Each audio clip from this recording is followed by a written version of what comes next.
What is going on, guys? Jason Burke here, Styles Clash for Life, coming at you on YouTube, and today I've got some football focus. Yes, I said football focus. This is not a Steeler review.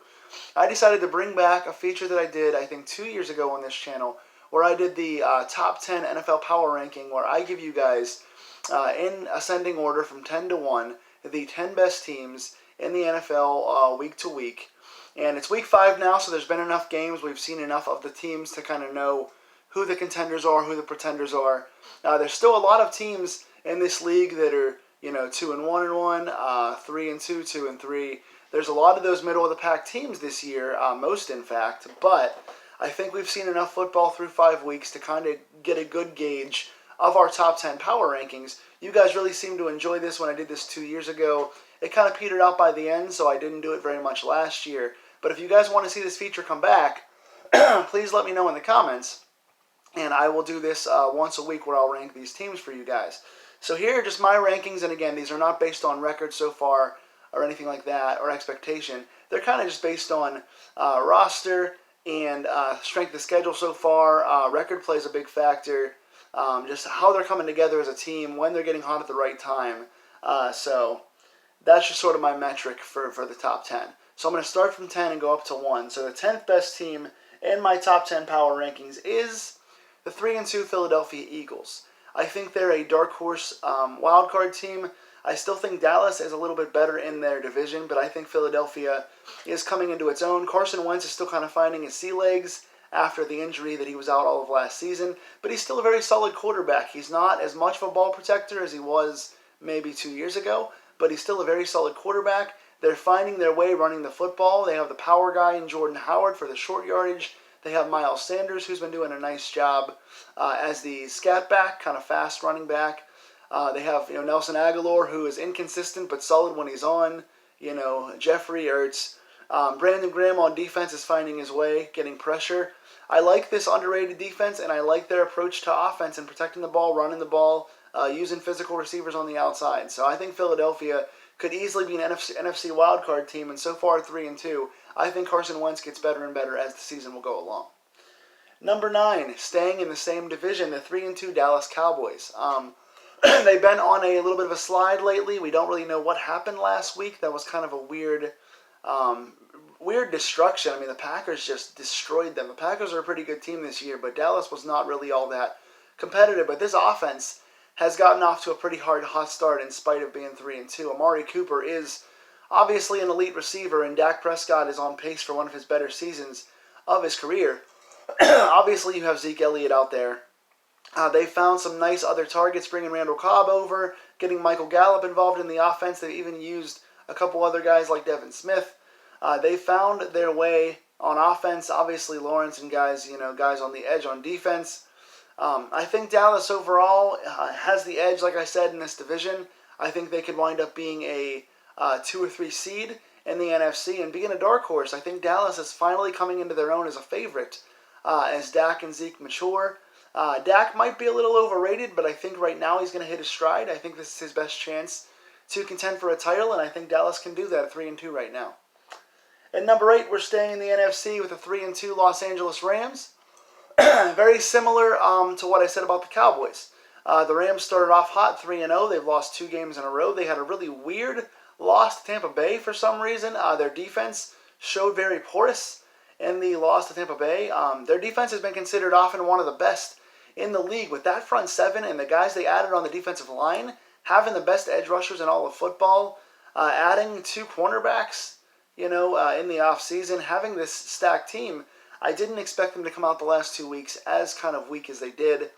But even still, with Jared Goff throwing the ball around, Gurley, even on borrowed time, Todd Gurley's been solid, especially in short yardage and goal line situations. You still have Goff, tossing the ball around to Woods and Kupp and Brandon Cooks. They're still making the best use of those guys. Offensive line is doing a decent job. Defensively, I think they have all the talent there. They've added the right pieces. They have a good system fit, a good scheme. I don't know what's been wrong on defense, especially in the secondary, but I think they're going to pick it up again and become a perennial top 2 NFC seed.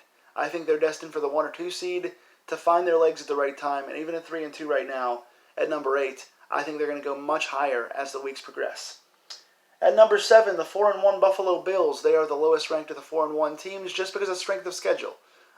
They have a good system. Their defense is one of the top 3 or 4 defenses in the league this year. They have done their homework and brought up through the draft and just done really good work on defense, getting pressure, bumping and running.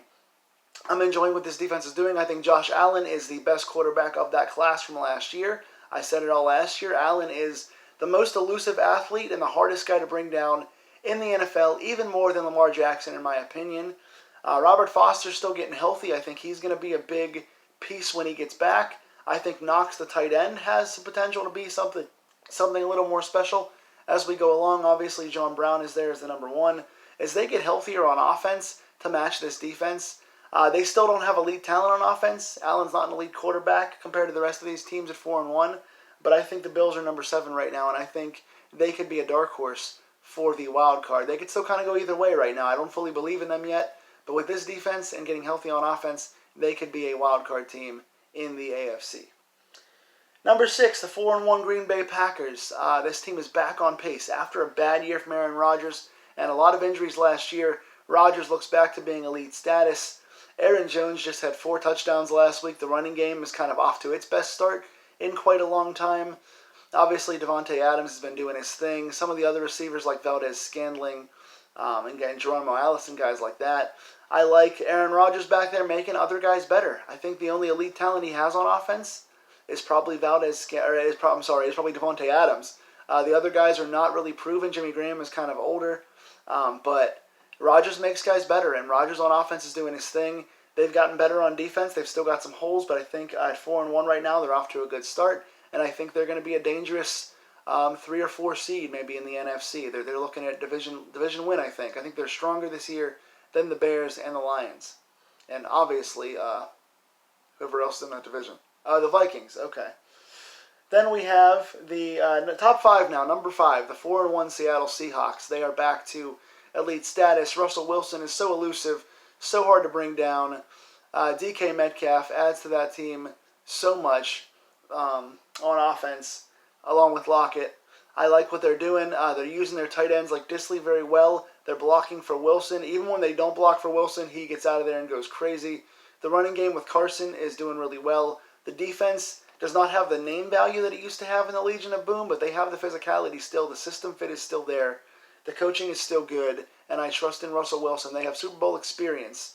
2-time Super Bowl contenders, 1-time Super Bowl champs. I think the Seahawks are back. They are top 5 at 4-1.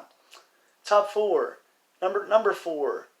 New Orleans Saints at 4-1. I'm really impressed with their strength of schedule, the games they've won so far, especially with Drew Brees being out. Good to see Bridgewater back on the field. He had a good career before he got hurt. Nice to see him get a second chance out there. He is a solid quarterback. He's no Drew Brees, but he's not holding back either. He's throwing the ball down the field. He's making nice plays. Ted Ginn is a good big play guy. Obviously, Michael Thomas and Alvin Kamara are elite. I like this team. Even with Bridgewater, as long as he doesn't turn the ball over, this team looks very solid out there. They still got some question marks on defense, and you obviously want to keep Bridgewater upright and not throwing the ball away. But overall, I think the Saints are a dark horse as long as Bridgewater can stay effective without turning the ball over. Top 3. Number 3, Kansas City Chiefs, 4-1. They did lose their first game this past week in kind of weird fashion, but Mahomes is the truth. I knew he'd be good, but I didn't think he'd be this good this fast, and I thought he was going to have a bit of a sophomore slump. I've been wrong. The Chiefs at 4-1 are starting right where they left off last year. Even with injuries, so many injuries on this team. Damian Williams, Tyreek Hill, the loss of their main running back in the offseason. So many injuries on this team.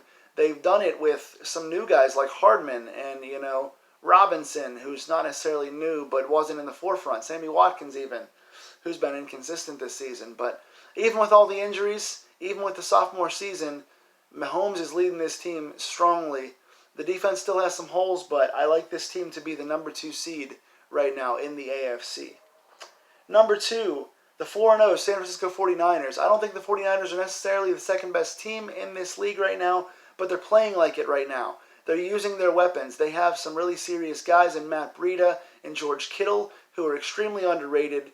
Garoppolo is a good game-managing quarterback who doesn't turn it over. He's been staying healthy. As long as he stays healthy and this offense stays effective, I think this team is extremely underrated and could wind up being a top 4 seed maybe in the NFC. You got to be careful with this team. They are a little bit. We're still trying to see them kind of play their strongest guys, so we don't know how that's going to be, especially if Jimmy G goes down. But as of right now, being healthy, they have weapons on the outside. They're explosive, and I like this team at 4-0. Number 1, no surprise here, the 5-0 New England Patriots. What can we say? They were number 1 every week the year that I did it last time. They're number 1 this time. They haven't necessarily played the strongest opponents yet, but you beat who's on the schedule. They've been 5-0 in dominating fashion. Josh Gordon's looked pretty good. They've used the running game as they always do with Sony Michael and then all the scat backs catching the ball like James White. They're just a hard team to beat. Edelman's been on fire recently. The defense has gotten drastically better. They have probably the best 2 set of corners in the NFL as far as a 1 and 2 cornerback situation. That's probably the best. Their secondary's gotten drastically better. They're getting better pressure, and Brady is just Brady. So this team right now, until beaten, is number 1 at 5-0. Tell me in the comments below if you agree with my list and my order. Give your list and your order down below in the comments. And if you guys like this, tell me, and I'll come back next week. Take care, guys.